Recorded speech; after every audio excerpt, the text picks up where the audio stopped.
another fresh from the sea operator review for you guys. This operator, I'm extremely excited to talk about her because she was one of the first few 5 stars that I got when I first began the game, and I was deeply amazed at how she was someone who helped me out so much so from the early front and still remains as an operator that I use today. So this operator that we're going to speak of is Ptilopsis. Let's talk about all the things that you want to know, and then later on summarize as to whether or not you should pull her and build her in your account. ライン生命医科学研究所の元データアナリストピリオプシスです。ご迷惑でなければコマンドラインによる命令を希望します。 Alright, I'll begin with a background of Ptilopsis. Ptilopsis is a multi-target medic, which by the naming it implies that she can heal multiple people at once. Now compared to single-target medics, there's a few more distinguishing factors apart from, one person can heal 1 at a time, multi-target heal 3 at a time. It sounds overpowered when you have a medic that can heal so many people at once, but Hyperglyph does do a bit of a balancing, whereby if you look at the attack power or the healing power of multi-target medics, right now Ptilopsis is at 394. If I compare it to a single target one, same level, same rarity, Warframe right here has 554, meaning to say that she has a higher healing power compared to Ptilopsis by quite a huge margin, more than 150. So single target medic's purpose is healing one person at a time with a big healing power, whereas multi-target medic is healing multiple people at a time, but they are offset or balanced by having a smaller healing power, which makes sense. At different times, you will use different types of medics. If let's say you have multiple allies being hurt at once, then it makes sense to bring a AoE medic or multi-target one along. But if you have only, say, like one defender hurting in the zone, or if you only have 2 operators being hurt, then it may not be too bad to just take a single target medic. As situational as it is, every medic tends to offer something very interesting to the table, even though they're just healing operators. Yes, their stats are not fantastic. We're not talking damage operators today, we're talking about someone who simply feeds HP to your allies. But I gotta tell you not to sleep on Ptilopsis because there are quite a few interesting things that make her such a superior medic today. So let's start off with her talent. Now, talent is the biggest thing to talk about for anyone who bothers to mention about Ptilopsis. So I'm going to deploy her down. Let's refer to a talent over here. So Ptilopsis has the ability to increase the SP recovery rate of all the allies in the battlefield by plus 0.3 SP per second. Now that's at Elite 2, at Elite 1 it'll be plus 0.15 SP per second, Elite 0 there's nothing at all.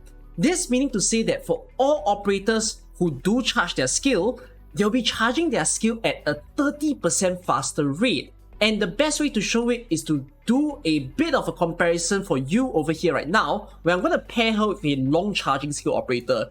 Blaze takes quite a while for a skill to come up. I'm going to put her together with the presence of Ptilopsis and show you a side-by-side clip as to what happens if there's no Ptilopsis. Alright, so let's place her in right about now. Alright, so the thing about this talent is that it only affects skills that are auto recovery, alright? It doesn't affect skills that says offensive recovery or defensive recovery, because for those skills, they still need operators to be hit or hit other people in order to charge their skills. But auto recovery skills basically are time-based. The longer the person is in the battlefield, then they go about charging their skill. And that is what Ptilopsis helps out with. Not most, but a majority of operators within the game of Arknights are auto recovery dependent. And that is basically where Ptilopsis just shines so damn hard. Like, it's so helpful that she's able to buff so many of the people that you are bringing into the stage. And this becomes the reason why people really like to use her. Like, even if I were to use Myrtle's skill and Backfight skill now, for example, both of which are auto recovery, I'm getting the ability to use them again much quicker if compared to if there wasn't a Ptilopsis in play. So that's that to mention about her. It's really good, especially for both types of players. Whether you're a new player or you're an old player, this thing just gives you so much more ease in your gameplay. And yeah, that's basically just way too much good stuff that I'm mentioning over here. Even so, Ptilopsis isn't just performing so damn well within her talent category, we also have to mention about her skills. So let's jump into that. Now, if you're looking for a stage to showcase the power of a multi-target medic, there's no better stage than OF8 itself, for the fact that we've got a very special guest that is Pompeii. Pompey is the boss of the stage, whereby he's able to attack multiple of your allies at a time. And to counter that problem, that is where multi-target medics comes into play. They are able to heal multiple people at once so that, you know, they out-heal the damage that he is dealing, as you see right now. So anyways, we're gonna use this stage to showcase the skills of Ptilopsis, both skill 1 and skill 2 at the same time, and we're gonna make a bit of a comparison of the two to see which is the better of the two. But before we do that, I've got to talk about what the skills are. So let's start off with skill 1. So skill 1 of Ptilopsis states that her attack increases. It's a very generic skill. It simply just says that her healing powers is increased, and that's about it. Whereas for skill 2, it doesn't increase her attack, surprisingly, but instead, it states that her attack interval is reduced significantly. Or in other words, it's trying to say that she's healing at a much faster speed. And at the same time, for skill 2, it also allows her healing range to be expanded by 1 roll forward. And that could be nice in certain situations, but even so, I think we're gonna assess over here as to, is one of the skills actually healing much more than the other? And that is what I'm gonna do in a little bit. We'll do a side-by-side comparison using the clips that I've made. So I'm gonna place Project Red here. Let's do some killing of these snipers. Alright, and then at the same time, let me prep up placing Matterhorn in. I realize I'm not killing the second guy. Let me do that just now.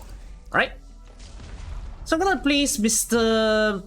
Matterhorn right over here.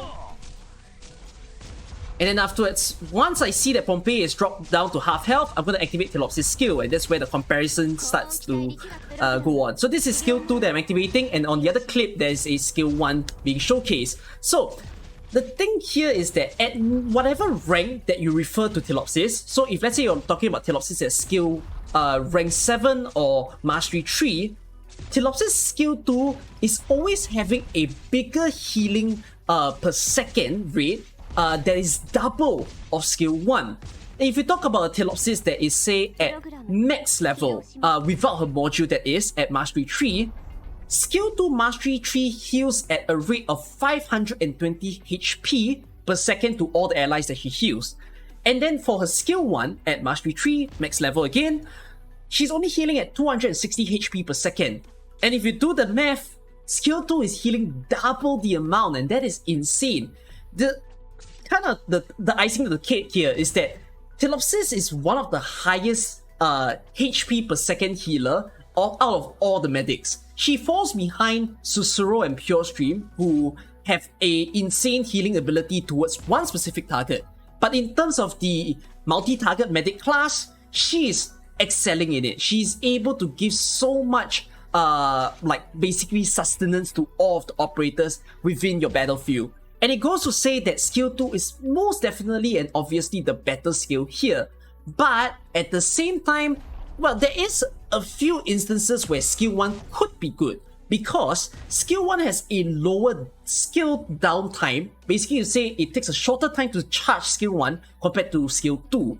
But even so, more often in your gameplay, you don't need such a short skill cooldown time. You're not going to use your multi-target medic skill like all the time. You usually use it in the most critical moment when maybe, say, a boss is appearing. So, it basically goes to say that the bread and butter is surely on the skill 2. It becomes the preference as to what people give mastery for. Although my Ptilopsis, even though she's been with me for 2.5 years, I haven't given her masteries yet. It's something that I've lived by, because honestly, rank 7 is already very powerful of a skill. So that's that to mention about her. Skill 2 is the way to go. It is very, very strong amongst all of the medics. So talent is great, skill is great, but let's top it off with a module discussion. Alright, this is stage 9-3, and oh my goodness, there's a Dublin Heavy Defender coming in very soon. I've placed Silver Ash and Lapland to do all the killing, but it seems like they are losing quite a bit of health there. So it's time for me to bring in a medic. But the medic that I brought into here is Ptilopsis, and Ptilopsis' range can't reach all of them. If I place her on this tile, or I place her on the tile to the right of Silver Ash, her usual range just can't get over to them. But with the new and improved Ptilopsis module, on top of just, giving her a blatant attack increase, this new module does add a bit of flavor into the gameplay. Now, if I'm gonna place Ptilopsis here, and I face her to the right, you can see that there's that little tau increase that's going on there. So that is a module that Nightingale, Ptilopsis, and I believe Breeze have received, whereby they have this little 1 tau range of an improvement, which honestly speaking, it might not seem like a lot right now to you, but if you can put it to good use and figure out, hey, honestly speaking, I can place my operator in this new way such that my multi-target medic can reach over towards them, you can be in for quite a bit of fun stuff. So I really do like this module. It does change things up quite a bit. Although, if those of you are asking, hey, there's a tau increase, if I use Ptilopsis skill, is there still the extra tau? No, that's not the case. Same for Nightingale module as well. When I showcase Nightingale, I'll probably talk about it again. But yeah, it only happens in their normal healing range. If the skill does improve their range, it's still going to stay the way that it is. But even so, I do like it, and I kind of have put it to use here and there in my playthroughs already. So, good module. Let's move on to the last bit of the video where I clarify on Ptilopsis talent. Now for the clarifications. No video cam here because I'm just playing a bunch of clips. With regards to Ptilopsis' powerful SP recovery talent, there are times when it stacks and times when it does not stack with other operators. It's obvious when we talk about Mostima and Suzerain, because their talents literally state that the operator with the highest SP recovery improvement takes effect. As you see from the two clips, having Ptilopsis in the map does not affect Mostima's or Suzerain's SP recovery. What about operators who do not state that the highest recovery takes effect? These are what we call self-SP recovery operators, and interestingly, they do work with Ptilopsis. For example, over here, Carnelian has a talent where she gets increased SP recovery on her second charge. I place Ptilopsis down at the start of the second charge, and you can see that Carnelian's skill charges faster with Ptilopsis. The total increased SP recovery rate of 0.9 SP per second. Same idea for Eunectus. Eunectus has an increased 0.2 SP per second recovery when she's blocking an enemy.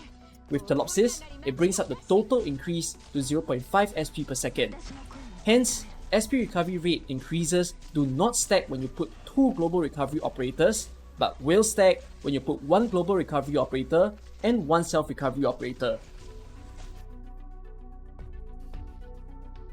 To close off on this operator showcase, Ptilopsis is honestly one heck of a strong medic and a very impressive 5-star. Some people may even put forth that she's a 6-star. I'm not going to go to that extent because yes, the SP recovery is impressive and all, but it's just a shy little bit away from a 6-star category, I would say. Even so, with such a great skill too that heals so many people at once and that insane talent that she has, it helps basically all types of players. New players can enjoy the SP improvement, especially when you still haven't have masteries for your operators and you want the skills to come up fast. And then for late game players, you can still find Ptilopsis to be a wonderful addition to your team because of the fact that she allows you to use all of the operator skills so much more rapidly, which is just the enjoyment factor of Ptilopsis right here. So it's a lot of praises being sung. If you want to pull for her, I would say that she's a pretty good pull. And if you are thinking whether or not to build her, hey, do it because this operator is really one heck of a helpful one within your accounts. Anyways, that is all that I have to mention of Ptilopsis. I hope you guys have enjoyed today's operator showcase. If you still haven't seen all the previous operator showcase, I probably placed the playlist on the screen right now for you to watch all the other operators that I've displayed before. Alright, that's it for the video. I shall see you guys in the next one. Alright, bye bye everyone.